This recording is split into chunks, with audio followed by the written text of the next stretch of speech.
हिंदू धर्मात कोणतीही पूजा, अर्चा किंवा धार्मिक विधी हळदीशिवाय पूर्णच होऊ शकत नाही. हळद ही अत्यंत पवित्र, समृद्धीचे प्रतीक आणि आरोग्यदायी मानली जाते. पण ज्या हळदीला आपण प्रत्येक देवाच्या पूजेत आवर्जून वापरतो, तीच हळद भगवान महादेवाच्या शिवलिंगावर वाहण्यास सक्त मनाई का आहे?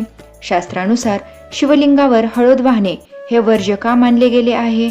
यामागे केवळ धार्मिक नियम आहेत की त्यामागे काही गहन शास्त्रीय आणि वैज्ञानिक कारण दडलेले आहे? चला आजच्या या व्हिडिओमध्ये यामागील संपूर्ण सत्य अगदी सोप्या आणि स्पष्ट शब्दांत समजून घेऊया. शास्त्रानुसार हळद ही स्त्री तत्वाचे प्रतीक मानली जाते. हळदीचा संबंध सौंदर्य, सौभाग्य आणि अलंकारांशी आहे, तर दुसरीकडे भगवान शिव हे वैरागी, महायोगी आणि निव्वळ पुरुष तत्वाचे प्रतीक आहेत.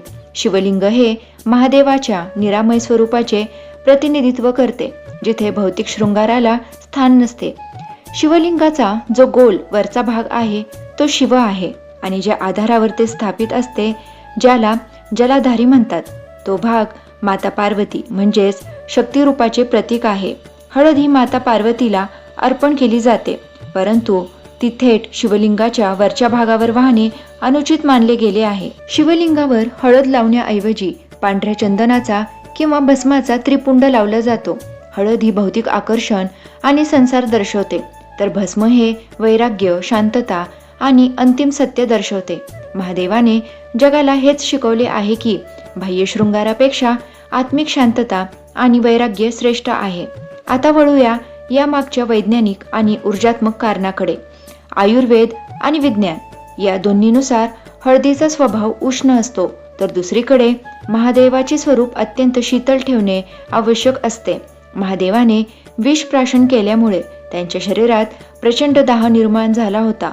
म्हणूनच शिवलिंगावर थंड वस्तू जसे की जल, दूध, दही, पांढरे चंदन, बेलपत्र आणि भस्म वाहिले जाते. उष्ण गुणधर्म असलेली हळद वाहिल्याने ही शीतलता भंग पावते.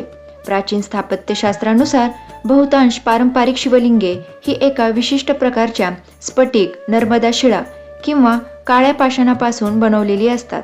हळदीमध्ये असलेल्या विशिष्ट रासायनिक घटकांचा आणि उष्णतेचा या पाषाणावर विपरीत परिणाम होऊ शकतो. या उलट दूध, जल किंवा चंदनाचा लेप या शिळेची अखंडता आणि स्वरूप टिकून ठेवण्यास मदत करतो. अनेक लोकांच्या मनात प्रश्न येतो की श्रावण महिन्यात किंवा मंगळागौरीच्या पूजेत हळद वापरली जाते, मग महादेवाला ती वर्ज्य का? तर याचे स्पष्ट उत्तर असे की श्रावणात किंवा इतर पूजेत हळद ही माता पार्वती आणि खालील जलाधारीला अर्पण केली जाते, थेट शिवलिंगाच्या वरच्या भागावर नाही. त्यामुळे शिवपूजेत हळद वापरायची असल्यास ती केवळ जलाधारीवरच व्हावी. महादेवाला थेट प्रसन्न करायचे असल्यास सर्वात सोपे पर्याय म्हणजे शुद्ध जल आणि बेलपत्र, थंड दूध आणि गंगाजल, पांढरे चंदन आणि भस्म. मंडळी, हिंदू संस्कृतीतील प्रत्येक नियमामागे श्रद्धा आणि विज्ञान या दोन्हींचा सुंदर संगम असतो. शिवलिंगावर हळद न वाहण्यामागे हाच सखोल विचार दडलेला आहे. ही माहिती तुम्हाला कशी वाटली हे कमेंट करून नक्की सांगा.